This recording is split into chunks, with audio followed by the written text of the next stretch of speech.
阿里是世界人口密度最小的区域之一，每平方公里不到半个人。如此孤独、寂寞、冷的地方，却每年吸引上万朝拜者和旅人的千里奔赴。为什么？因为这里有冈仁波齐。这个世界有没有比冈仁波齐更神秘的山峰，我不知道，但我知道比冈仁波齐更神圣的山峰一座也没有。那什么是冈仁波齐？为什么它位列世界神山之首？它和亚洲的文明是什么关系？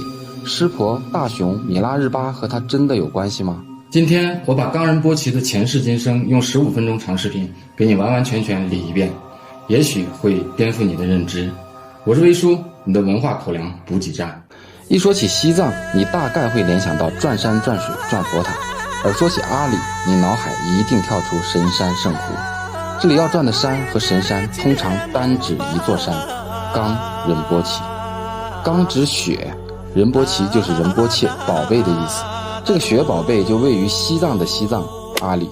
亿万年的板块运动使得位于喜马拉雅以北的阿里地区沧海桑田，不但钻出海面变成陆地，更昂首站起，成为世界屋脊的屋脊。北边的昆仑山脉，西边的喀拉昆仑山脉，南边的喜马拉雅山脉，共同围起了阿里高原这个平均海拔超过4500米的大簸箕，不但阻挡了来自印度洋，也许还有大西洋和北冰洋的水汽，也让这片高原在几千年的岁月变迁中，依靠独特的气候地理条件，孕育出首个藏地文明。和围在四周的山脉相比，插在阿里中部偏南的冈底斯山脉也同样重要。它连接念青唐古拉山脉，一起成为西藏地理的分割线。就像秦岭淮河区分了中国的南方北方、湿润半湿润地区、长江流域和黄河流域、橘与枳，甚至咸粽子和甜粽子。而西藏的这条冈底斯念青唐古拉连线，不但是西藏的南北界、冷暖界、森林草原界，也是印度洋外流水系和藏北内流水系的分水岭，区分了牧区和半农半牧区，是西藏人口密度和西藏文化的分界线。绝大多数的人口和人文古迹都在这条线以南。藏地文明的 1.0 版本，冈底斯文化就起源于此。同时，冈底斯山脉这个名词也是一个包容的象征。冈通康或岗，在藏文里是雪；底斯来自梵文，意思是清凉。在古象雄典籍中单指冈仁波齐，是描述古象雄疆域的重要参考坐标。山脉呢，则是近现代汉语言词汇。要不是西藏先民长期以来只有山而没有山脉的概念，长达2500公里的喜马拉雅山脉之神可能地位更高。冈底斯山脉的主峰就是海拔6638的冈仁波齐。成为一条山脉的主峰一般参考4个指标，满足越多越容易上位。一，要有绝对高度，而且尽量处在山脉的中心腹地。二，要有地标意义，要视觉差足够。冈仁波齐和身边的山相对高差明显，犹如众星拱月，远远一看就知道是地标。三，要有文化内涵，靠近人类文明聚居地。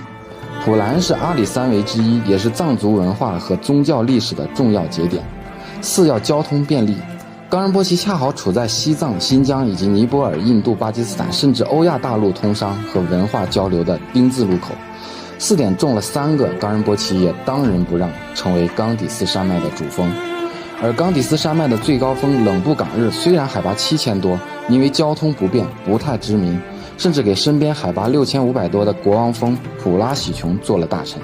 这点也不奇怪啊，就像秦岭最高峰错美峰海拔超过了4900，主峰却是海拔不到3800的拔仙台。天山最高峰托木尔峰甚至比主峰博格达峰高出近2000米。这哥几个的遭遇只能说造化弄山，男莫女泪了。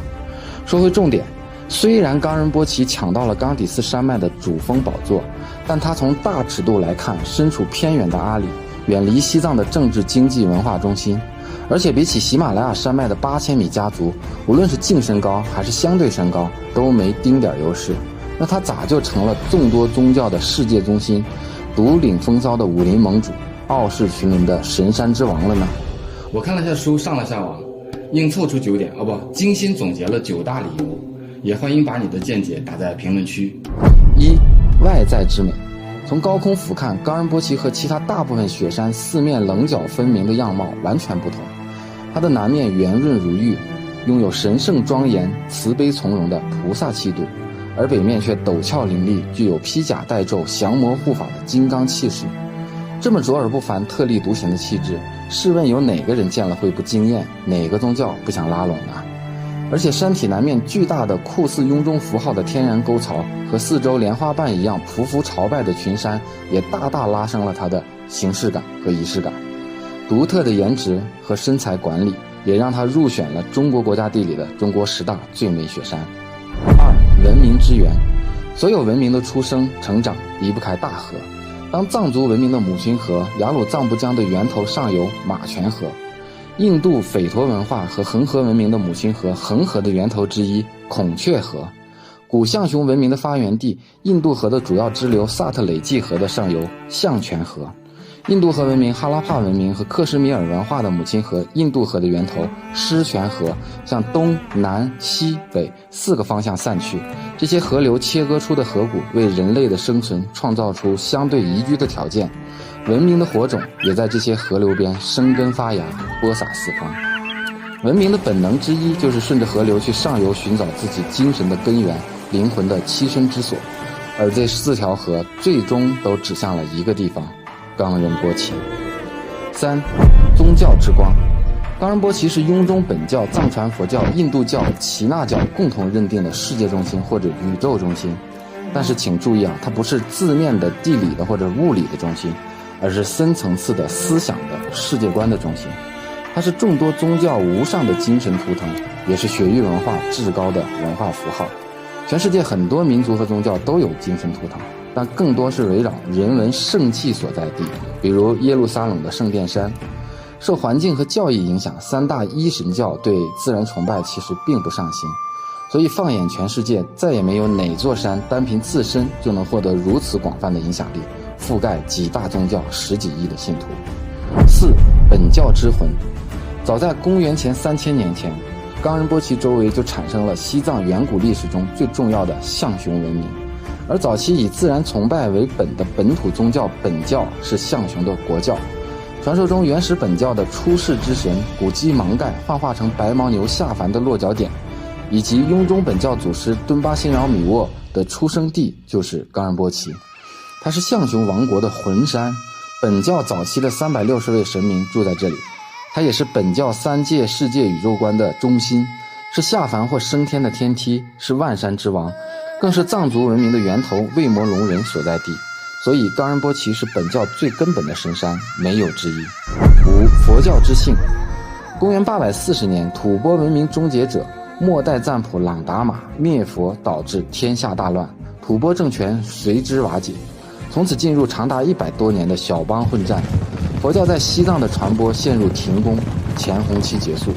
这个隔壁请来的宗教在雪域高原进入至暗时刻。此时印度的佛教大本营正在被印度教蚕食改宗，伊斯兰教则在西亚、南亚北部大杀四方，佛教陷入四面楚歌的境地。笃信佛教的朗达玛的后裔吉德尼玛果到阿里，建立了古格王朝，复兴佛教。从此佛教在古格王权的护法之下，形成了藏传佛教后弘期的上路红传，保住了佛教的种子，形成了以冈仁波齐为中心的根据地，为以后的东山再起埋下伏笔。而此时的印度佛教已经几乎消亡。6. 藏传之尊。